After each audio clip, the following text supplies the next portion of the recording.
Welcome to Choice Classic Radio, where we bring to you the greatest old-time radio shows. Like us on Facebook, subscribe to us on YouTube, and thank you for donating at choiceclassicradio.com. Broadway's My Beat. From Times Square to Columbus Circle, the gaudiest, the most violent, the lonesomest mile in the world.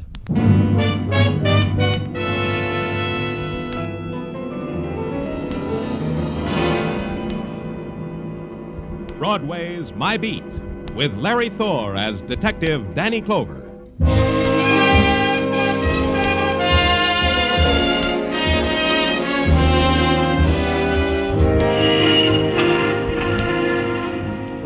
Broadway, it's the journey you have to make, because all the other streets you ever walked never paid off. But Broadway's different. It twists you into the nighttime, and you whirl your puppet dance with the spinning lights. It rocks you and throws you up in the air and beats you against the wall. And you can't quit, because Broadway never does. That's how it is on Broadway. My Beat.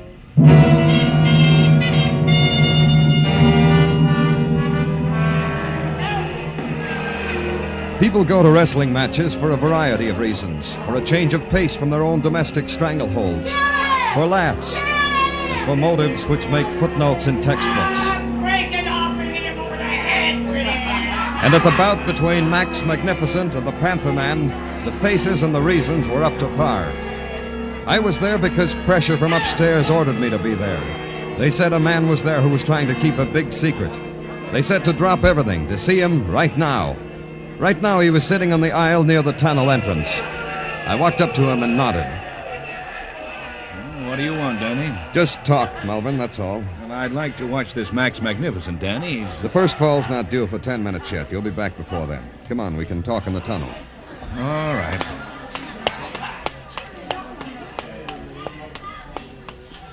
Well, what do you want? Julie Dixon. What about her?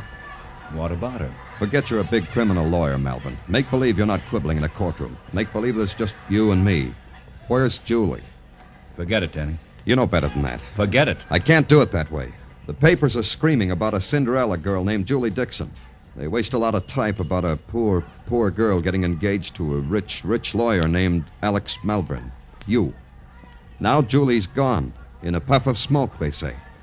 Today they've coined a new phrase. Foul play. She's around. She'll be back. Maybe. Only the foul play phrase bothers the police department. You going to help us? Danny, forget it, huh? Lay off. I'll find Julie. I've got friends.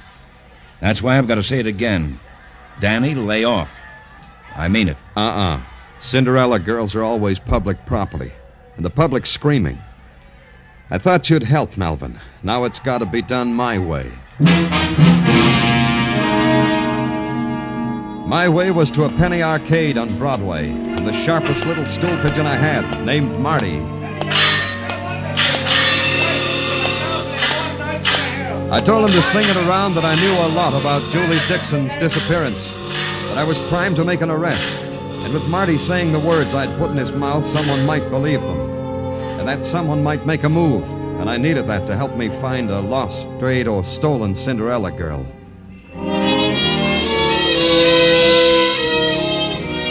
At headquarters, I waited for Marty's call, and I fell asleep waiting. And then a bell exploded. At 2 o'clock in the morning, it couldn't stand it anymore, and it exploded. Danny Clover speaking. Marty? No, it's not Marty. I'm inviting you to a party, Danny. Want to come? Who is this? A girl. Pier 38. East River, Danny. 3 a.m. an hour from now. You're the guest of honor. It's for Julie Dixon, the party, so you'll make it, huh, Danny? All alone? Wouldn't go any other way. Thanks. I didn't wait for 3 o'clock. I left for the East River docks right away. Maybe I was going to be a little early, but I was being a little eager.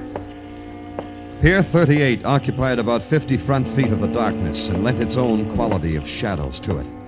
Toward the river, a couple of tugs huddled together. To my right and left, equipment shacks. I should have been looking toward the stern, because that's where it came from.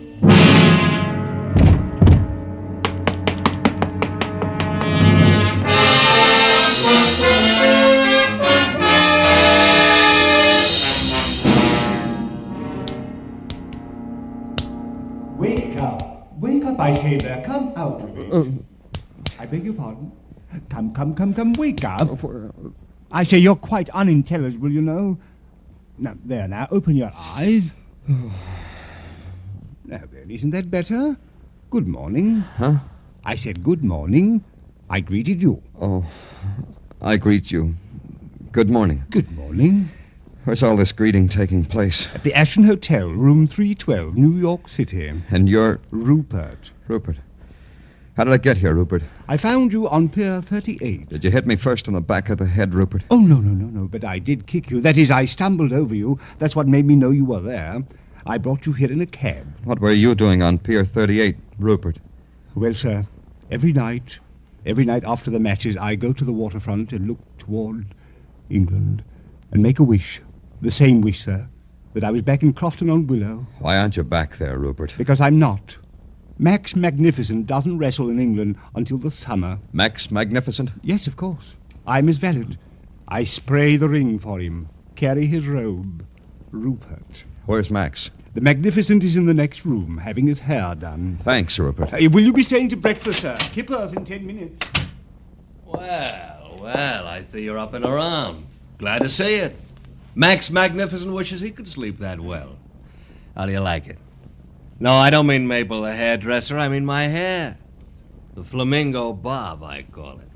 Fancy, huh? Fancy. Well, here it is. I got it all ready for you. Autographed photograph of Max Magnificent. Look what it says.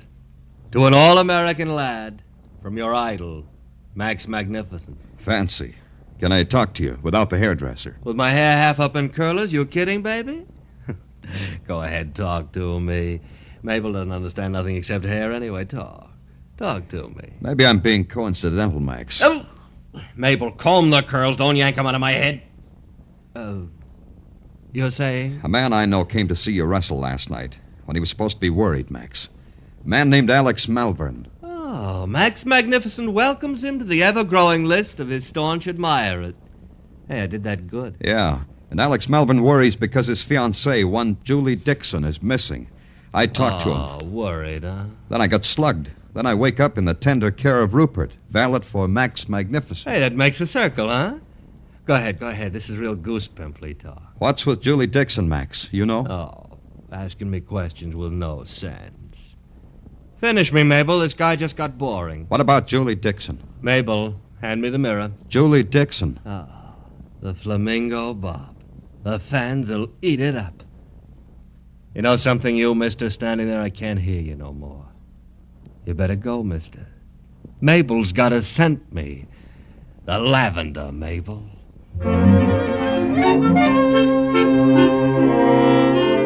Max Magnificent swept up the train of his magnificent brocaded robe. With a hairy paw swept up Mabel, his lady barber. With his other hairy paw motioned me magnificently to the door. And through it all maintained the magnificent grace and delicacy of a coiffed and perfumed gorilla. All that magnificence deserved some historical research. So I put a call through to Sergeant Tartaglia to get on it, to bring me up to date on how and why and when and where Max and Rupert got so magnificent, so regally considerate of a poor beaten-up policeman.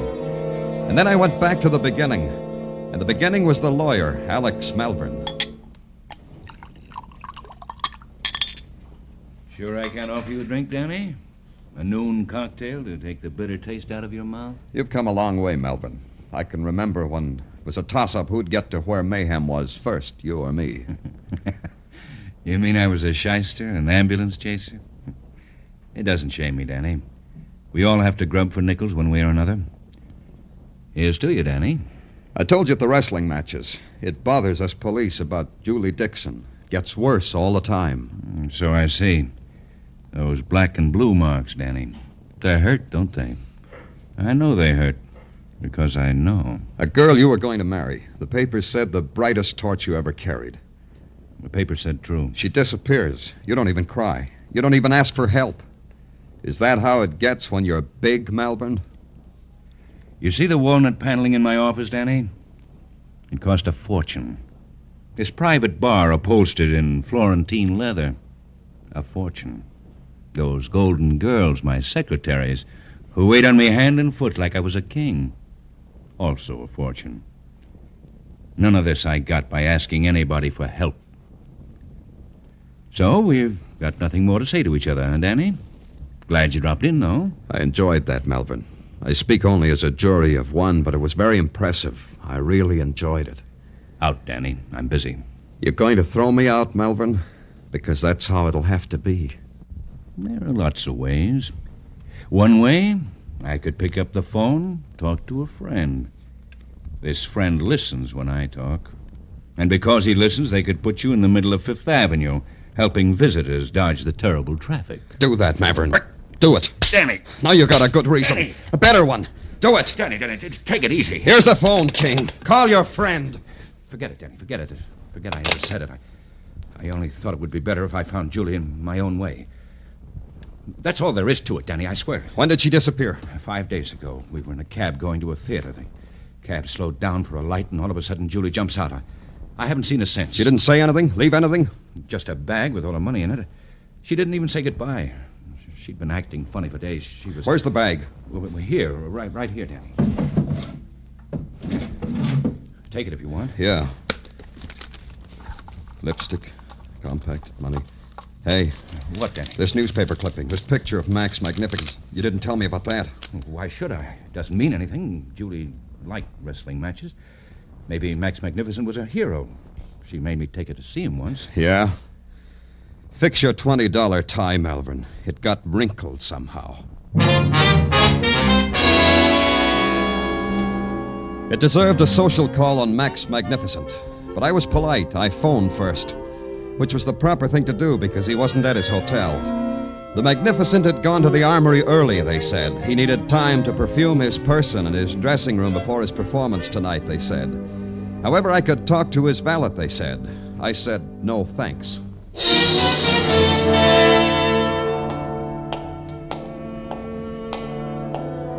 At the deserted armory, I followed Max's spoor down a long cavern and into a whitewashed dressing room. That brought me face to face with Rupert. Oh, Mr. Clover, how very nice of you to be here when I need you so desperately. Later, Rupert. Where's Max? Magnificent. He's there. There on the floor in the corner. He sleeps on concrete because he's so rugged? The Magnificent is not asleep, Mr. Clover. He's dead. What? You see, Mr. Clover? Yeah, I see, Rupert. I didn't touch him, Mr. Clover, so you police would find him just as I found him only a moment ago. That is the custom, isn't it, Mr. Clover? Yes, Rupert. That knife in his back. That means he was... Murdered? Murdered. The Magnificent is dead, Mr. Clover. Long live the Magnificent.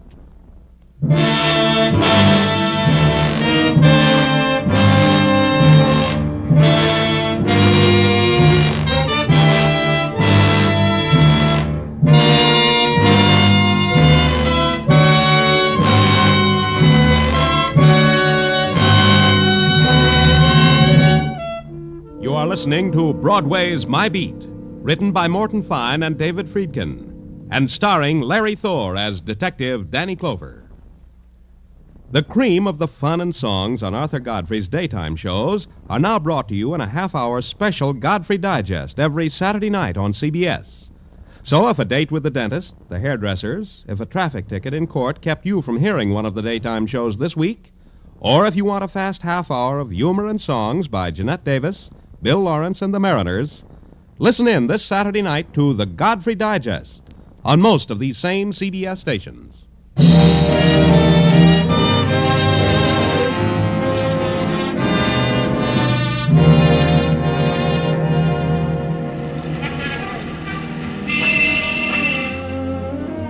Broadway is a place that can fool you. Can walk by the lost and the broken and the dying without batting an eye.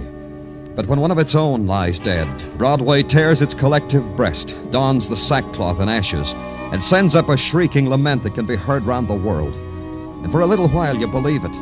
You believe Broadway is heartbroken because death came on a man who called himself Max Magnificent and stuck a knife in his back.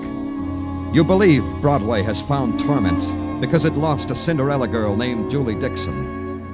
Then you take a good look at Broadway, and you know you're out of your mind.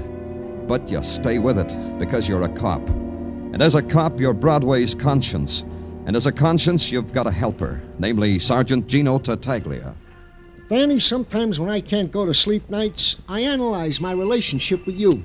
And? And I have come to the conclusion that I am what is technically known as a mother's helper. And I'm very proud of you, Gino. Ah, Danny, stop it. Well, item 1.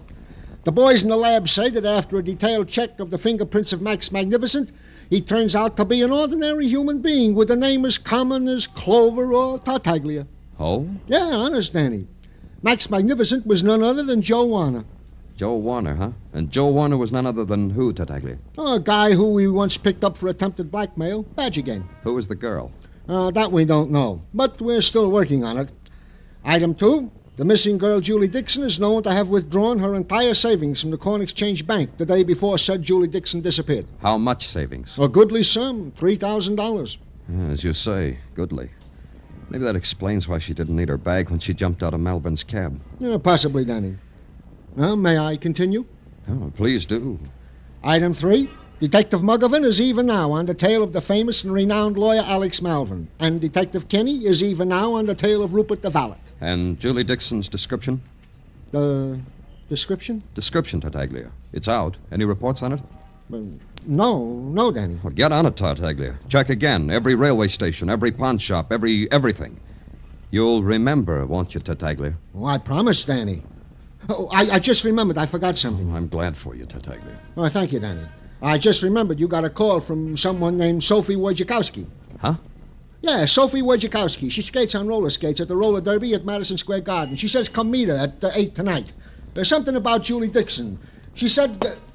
Danny, can I help it if I forgot? I got so much on my mind. Mrs. Tartaglia, the kids, items.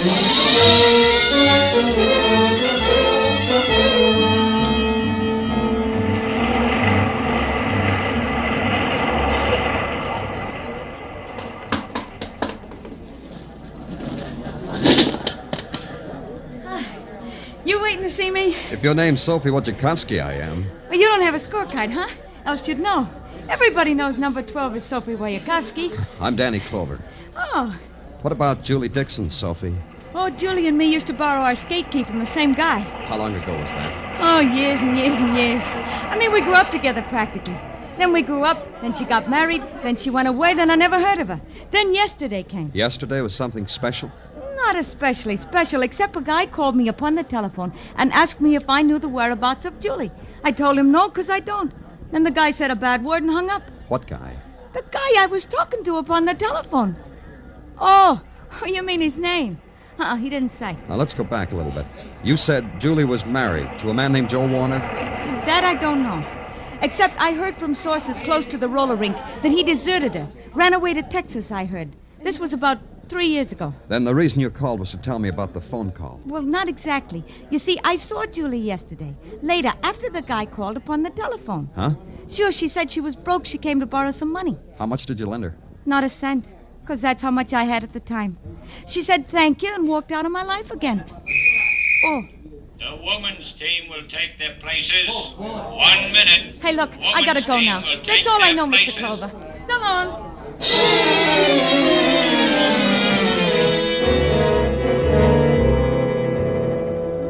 I watched Sophie clatter onto the track, watched her rabbit punch one of the contenders, trip another, sharp right cross to another, and then Sophie Wojciechowski had a clear field. It wasn't fun anymore, so I got out.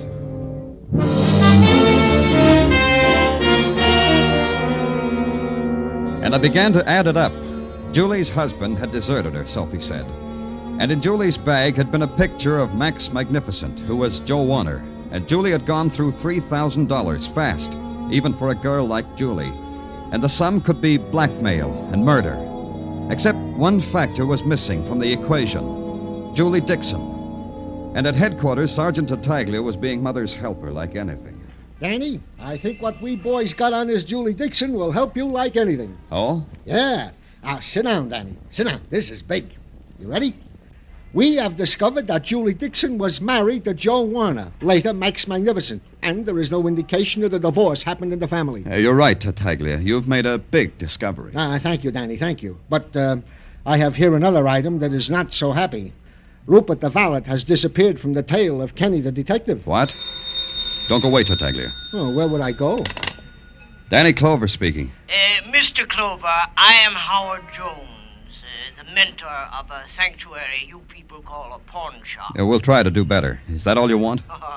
Not what I want, Mr. Clover, what you people want. Julie Dixon.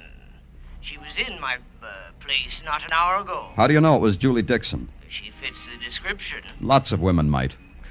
True, but she pawned a platinum and diamond bracelet with her initials on the back of it. I gave her $50, but only because I'm a friend of mine. Okay. What name did she give you? Mary Smith. Address? Hotel at 2617 East 8th Street. Thank you, Howard Jones. Tartaglia. Yeah, Danny. Don't go away. I won't. Hey, Danny, don't forget your hat.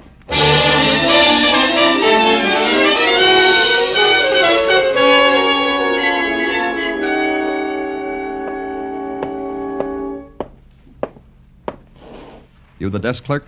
No, I'm the scrub lady, Mac. But I got word there's no vacancy, so go try another flea bag, huh, Mac? This one suits me fine. I'm looking for a girl. Oh, in that case, you want the Lonely Hearts Club. 3 blocks down, up 2 flights, tell them I recommend you for membership. A girl, Julie Dixon. What room is she in, scrub lady? For this, I got 2 answers. I doubt if one of our guests, if she has a name Julie Dixon, would sign this same name on the register. Answer number 2 is why should I answer you at all, Mac? Good question. Good answer? Plain clothes, Dick. With badge to match, huh? Oh, impresses me. Tell me how much. This much, Mac. I am a room clerk in this hostelry. We have a guest, a gorgeous doll occupying our diplomat suit. It's possible this girl could be the girl whom you of the gendarmerie... What room? Try number 18. That's the suit with the washstand. If you want room service, just scream, huh, policeman?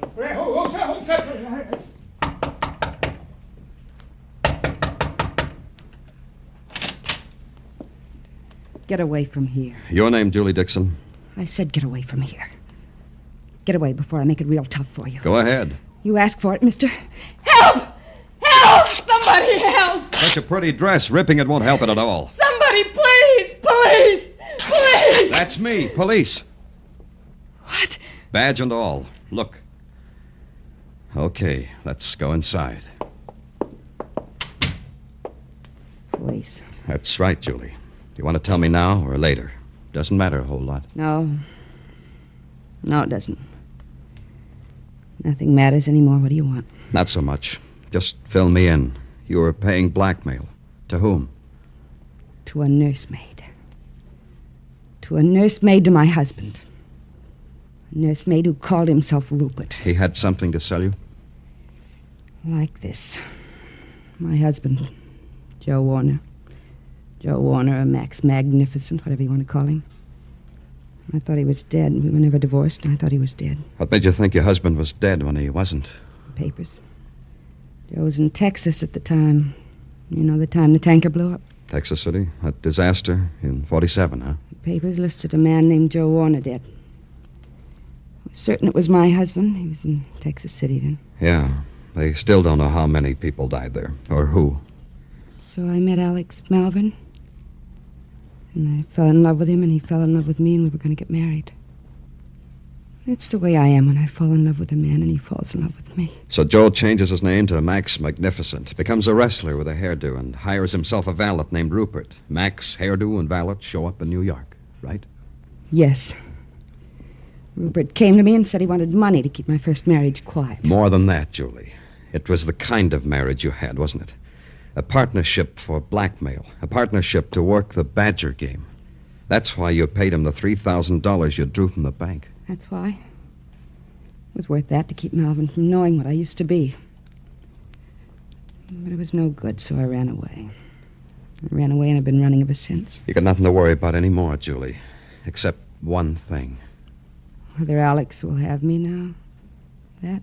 Maybe that. But the other thing, your husband's been murdered. You had the motive, the opportunity, maybe, and you're running away. Murderers do that. I've been terribly impolite. I've been listening. You don't mind that, do you, Mr. Clover? Glad to have you aboard, Rupert. Your name was being bandied about. I'll kill him. So help me, I'll kill him! Take it easy, Julie. Thank you, sir. Else I would have killed her before your very eyes. Like you killed Max? Yes, of course. He had the body of an ox, but his insides were not fortitudinous at all. Yellow is the word for Max Magnificent. I laugh at the name. Why did you come here, Rupert? I've been following you, Mr. Clover. I want you to be happy before you die. Now that you found Julie, you'd find me. Then you'd try to have me executed for murder. I just couldn't stand that. One more thing, Rupert, just to make me a happy man. You said Max was yellow. I said it because I meant it. He suddenly changed his mind about blackmailing Julie. Let the kid alone. She deserves a break. Those were his very words. I tried to argue him out of his faint heart. There were words. He had muscles. I had a knife. I won the argument. Julie, you have such poor taste in husbands. You ruined it. You ruined everything! Julie, watch out! You fool! No! I told her! Yeah, you told her. Good.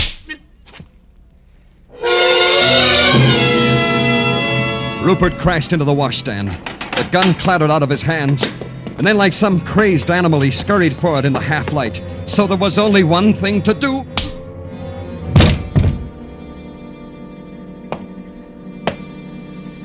Then I bent over Julie to try to help her, to somehow ease the pain of the wound in her shoulder. And she did something strange. She shook her head and motioned me away. And in her eyes, there was something that could have been agony or happiness or something I didn't know about. When the ambulance came, she walked into it and lay down and fell asleep. Rupert was different. He screamed and tore at my face, so I had to give him the anesthetic once more.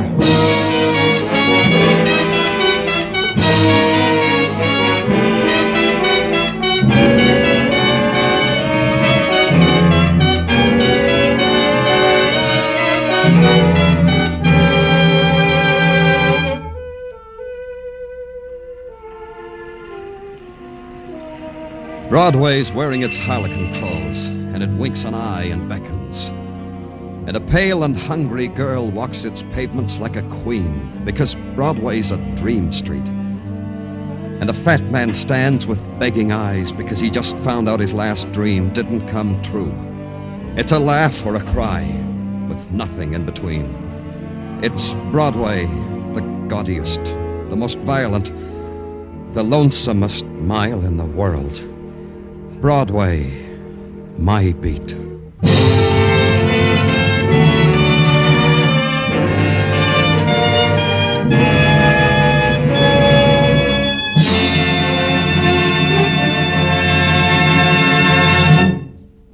Broadway's My Beat stars Larry Thor as Detective Danny Clover with Charles Calvert as Tartaglia. The musical score was composed and conducted by Alexander Courage, and the program was produced by Elliott Lewis and directed by Gordon T. Hughes. The cast tonight included Vivi Janis, Bill Johnstone, Virginia Gregg, Jay Novello, Junius Matthews, and Larry Dobkin.